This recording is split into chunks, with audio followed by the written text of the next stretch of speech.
Hi, LIC policy మార్చి నెలలో తీసుకోవడం వల్ల ఉపయోగం ఏంటి?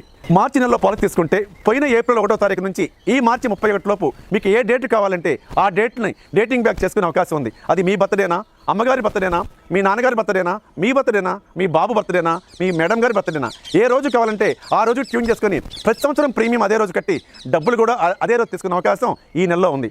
అలానే డేటింగ్ బ్యాక్ చేయడం వల్ల మీ 1 year ఏజ్ని వెనక్కి పంపించే అవకాశం ఉంది. దానివల్ల 15 సంవత్సరాలు మీరు కట్టే ప్రీమియంలో రాయితీ పొందే అవకాశం ఉంది.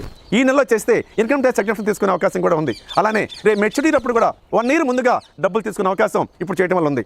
అలానే జీవన ఉమంగ్ లాంటి పెన్షన్ పాలసీ కనుక ఈ నెలలో 12 పాలసీలుగా తీసుకుంటే 12 నెలల్లో ప్రతి నెల పెన్షన్ మీకు ఏ రోజు కావాలో ఆ పెన్షన్ అదే రోజు పొంది 12 నెలలు తప్పకుండా పెన్షన్ తీసుకునే అవకాశం ఉంది. ఈ డేటింగ్ బ్యాక్ చేయడం వల్ల పాలసీని 1 year ముందుగా కూడా మీ మెచ్యూరిటీ అమౌంట్ మొత్తాన్ని తీసుకునే అవకాశం ఉంది. కాబట్టి మార్చి నెలలో పాలసీ చేద్దాం, హాయిగా ఉందాం.